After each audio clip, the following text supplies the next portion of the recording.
कोणताही उपवास संध्याकाळी सोडताना जेवणाच्या ताटामध्ये एखादी गोड खीर नक्की असावी की जी चपाती आणि पुरीबरोबर खाता यावी.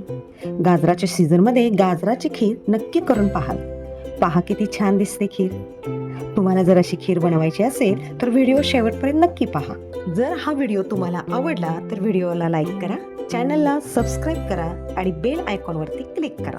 आता आपण साहित्य पाहूया. इथे मी अर्धा लिटर दूध घेतलेलं आहे, 1 वाटी गाजरचा किस घेतलेला आहे, बऱ्यापैकी हे पाव किलोला जराशीच कमी अशी गाजर आहे, अर्धी वाटी साखर घेतलेली आहे. खिरीला घट्टपणा येण्यासाठी मी पार्लेजीचे 4 बिस्किटं घेतलेली आहेत आणि छोटा एक चमचा मी भाजलेला रवा घेतलेला आहे, ड्रायफ्रूट्स आहेत आणि वेलची पूड आहे.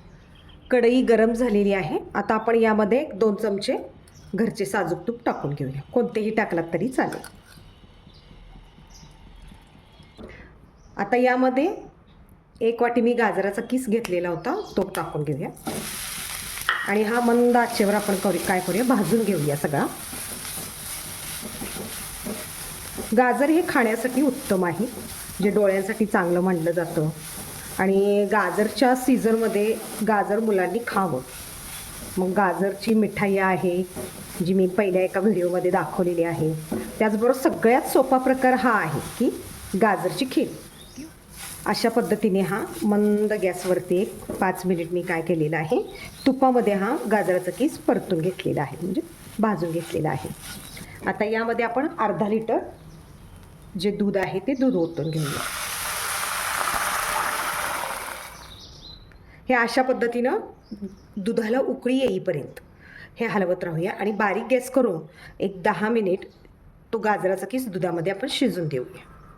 उकळी आल्यानंतर आपण ही खीर 10 मिनिट बारीक अशा मंद आचेवरती शिजवलेली आहे.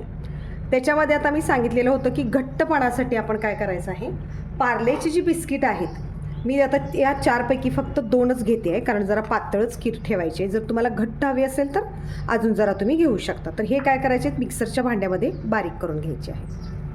ती अशी बारीक करून मी मिक्सरवरती चुरा करून घेतलेला आहे आणि तो आता आपण अशा पद्धतीने टाकूया.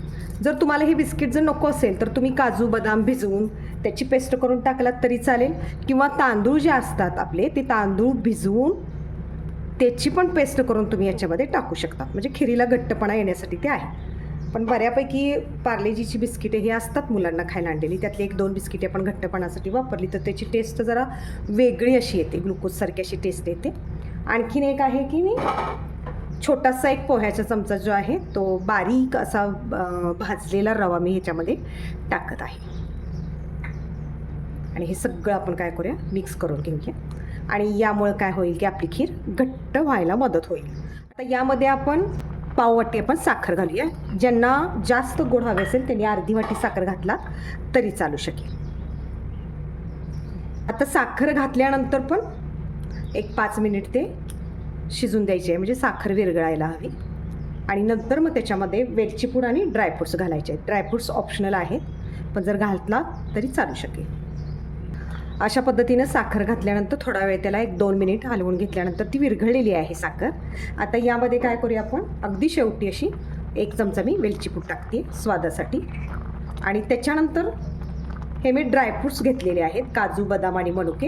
हे ऑप्शनल आहेत, म्हणजे घालणार असेल तर घाला, नाही घातलात तरी पण चालू शकेल. आणि अशा पद्धतीने ही जी खीर आहे ती छान पद्धतीनं तयार झालेली आहे. उपवासाची जी थाळी असते आपली, उपवास सोडण्यासाठी जे आपण जेवण केलेलं असतं त्या जेवणाच्या ताटामध्ये 1 वाटी आपण ही खीर ठेवू शकतो. अशा पद्धतीने साखर घातल्यानंतर मी 2 मिनिटे असे परतलेले आहे. खीर बघा आपली अशी घट्ट झालेली आहे, म्हणजे जास्त घट्ट नाही आहे आणि जास्त पातळ नाही आहे, कारण ही आपल्याला उपवास सोडताना जे जेवण केलं जातं त्या जेवणाच्या ताटामध्ये ही ठेवायची आणि चपातीबरोबर आपल्याला ही खायची, म्हणून ती मी जास्त घट्ट ठेवलेली नाही. तुम्हाला जर जास्त घट्ट ठेवायची असेल चमचा घेऊन खाण्यासाठी तर तुम्ही याच्यामध्ये आणखीन 1 चमचा भाजलेला रवा घालू शकता. आता आपण गॅस बंद करून घेऊया आणि खीर काढून घेऊया. अशा पद्धतीने ही आपली खीर तयार झालेली आहे, ती आपण बाउलमध्ये काढून घेऊया. ही अगदी म्हणजे जास्त घट्ट झालेली नाही आहे आणि जास्त पातळ नाही. पद्धतीने आपली गाजराची सोपी अशी खीर तयार झालेली आहे, जी घरगुती साहित्यामध्येच तयार केलेली आहे.